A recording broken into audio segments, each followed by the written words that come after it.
Cybelle, aujourd'hui, comment bien choisir le bon smoking pour un mariage.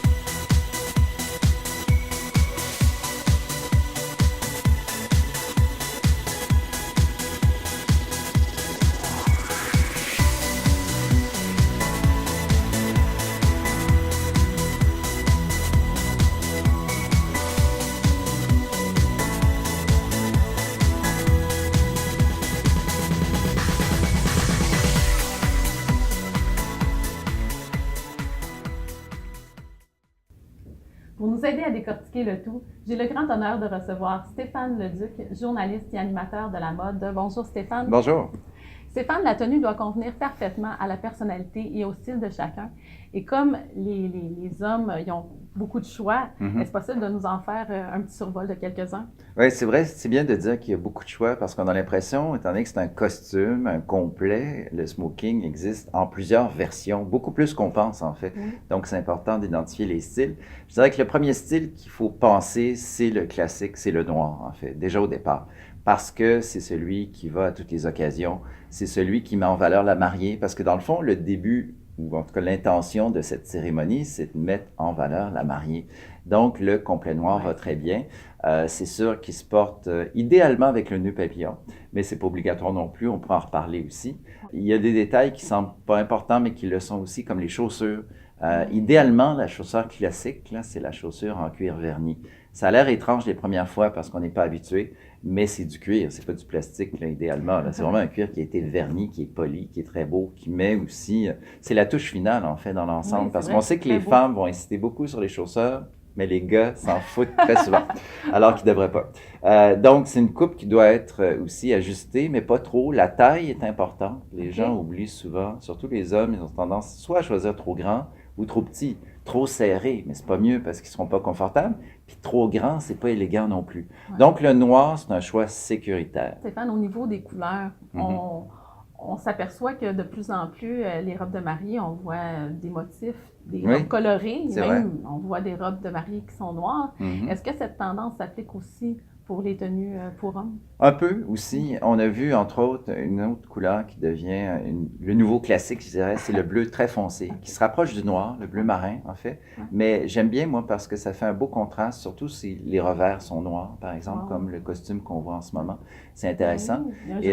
Oui, et c'est moins sévère aussi, je trouve. Mais quelqu'un qui est audacieux, c'est sûr qu'il peut aller pour un veston rouge, par exemple, avec le revers noir, c'est très beau. Il existe des bleus poudre aussi, il y a plusieurs versions qui existent. Il faut juste pas aller trop excentrique pour dire que quand on regarde les photos un an après, on dit « Oh mon Dieu, au secours, c'était peut-être beau cette année-là. » avec justement le goût de la personne. Oui, mais encore, exactement. Il faut que ça s'harmonise avec la robe de la mariée. Aussi, quand même, pour faire, pas un contraste trop grand ou que ça a l'air trop un costume, comme si c'était un carnaval. Parce que des fois, on dit « Ah, le gars, il a de l'humour, il va s'habiller avec un motif léopard. » Donc là, ça va se tenir je pense qu'il regretterait dans les souvenirs pour le restant de ses jours. Faut pas faire rire les gens qui sont dans l'église non plus.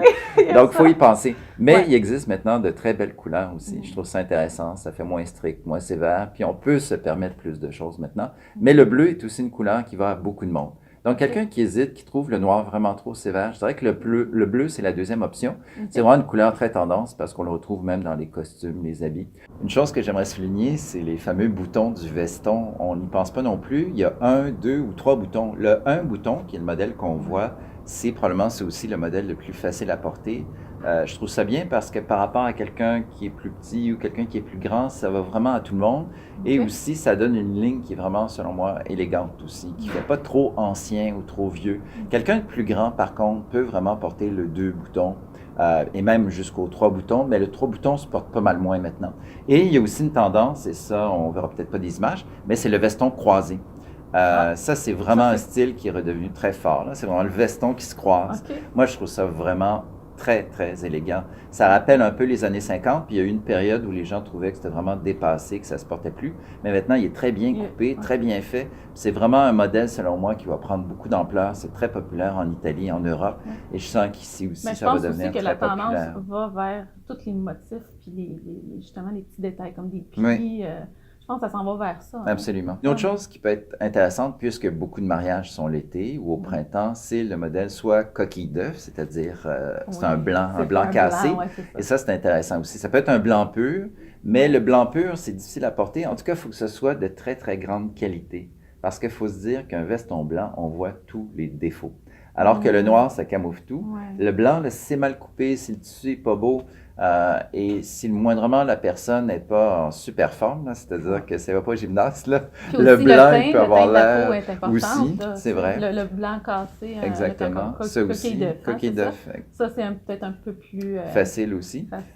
Mais moi, je trouve ça intéressant, je trouve ça beau et ça fait un beau contraste aussi avec un pantalon noir. Je pense que ça fait très élégant, surtout si dans le revers, il y a du noir aussi. Ça fait très beau, ça peut être juste le côté du revers qui est noir et ça fait très élégant, ça fait différent.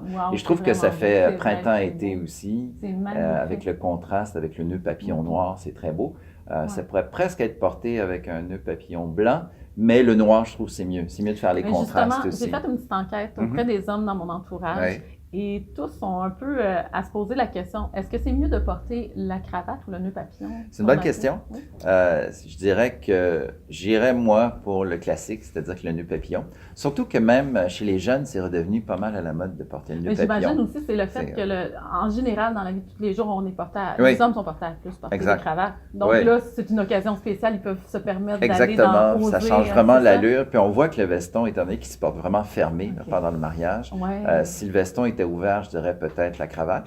Mais la cravate peut être intéressante aussi. Ça dépend toujours aussi, la personne, si elle est à l'aise avec ça. Si elle ne se voit pas avec un nœud papillon qui est mal à l'aise, c'est sûr qu'elle est mieux d'aller vers la cravate. Mais il faut qu'elle soit vraiment très sobre. Ou une couleur qui peut rappeler une couleur de la robe de mariée. Ou des hommes d'honneur qui sont avec aussi. Souvent, ils vont faire ça. C'est bien d'avoir le choix, tu vois, entre le nœud papillon, la cravate, l'ascot. Ce qui est intéressant, c'est que ça change complètement, en fait, l'aspect et le look. Mais il ne se met pas avec un smoking. C'est vraiment avec la veste. En anglais, on appelle ça le Grey Morning Suit ou le Oxford, qui est vraiment cette veste qui se portait aux courses aussi, mais qui se porte dans les grandes universités, les jours d'inauguration ou les bals de finissant. Mais aussi, John F. Kennedy portait exactement ce même costume. C'est plus un mariage qui a lieu le matin ou l'après-midi, donc c'est un gris foncé. Oui, parce que justement, les smokings, c'est le soir. C'est le soir. Effectivement, absolument. Sauf que souvent, maintenant, les gens, ils vont être malgré tout en noir très tôt dans la journée, puis ça va continuer de la même façon. C'est vraiment une tendance d'autrefois. Exactement, on n'est pas obligé de respecter ces règles-là de façon aussi officielle, mais moi, je trouve que c'est une belle alternative, ça donne un look assez rétro aussi. Moi, je trouve ça vraiment bien. Puis un homme qui est grand aussi, le fait que c'est comme une redingote, c'est beaucoup plus long. Moi, je trouve ça très élégant. Et une fois dans sa vie, on peut porter quelque chose de totalement différent. Un peu comme la fameuse queue de pie. Ça, c'est la veste qu'on voit chez les chefs d'orchestre, là, souvent. Oui, moi, quand j'étais petite, c'était l'habit des petits pingouins. Je disais quand j'étais petite. Oui, c'est vrai, on dit ça. C'est pour ça la caricature, c'est je ne veux pas m'habiller en habit de pingouin. Mais en fait, moi aussi, je trouve ça très élégant. C'est sûr que ça, il faut être plus audacieux. On n'est vraiment pas habitué. C'est une veste qui est beaucoup plus courte et queue de pie parce que c'est la queue de l'oiseau, en fait. Ça rappelle ça. Donc, c'est une veste que je trouve très élégante. Et là, ça se porte vraiment sur un gilet qui est blanc. On est obligé de le porter avec le nœud papillon blanc. Donc, tout est blanc. Il n'y a que la veste qui est noire et le pantalon, naturellement. Le pantalon sur lequel il y a une bande aussi en satin. Ça aussi, c'est ça la fameuse un petit détail, effectivement, qui est important.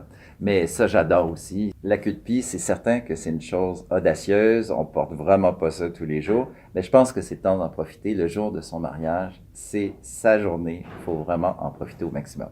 C'est vrai, Stéphane, tu as raison. Dans le fond, c'est une journée où est-ce que dans la vie de tous les jours, on ne peut pas porter ça. Alors, la journée de son mariage, c'est important de pouvoir justement oser puis le porter avec fierté. Je te remercie beaucoup, Stéphane, d'avoir accepté mon invitation. Ça a été un plaisir. En résumé, il est important de vous adresser à des experts qui sauront vous guider et vous aider à faire un choix judicieux. Waxman, une boutique située en plein cœur de Montréal et spécialisée dans ce domaine, pourront vous aider. C'était Cybelle Express. Ciao!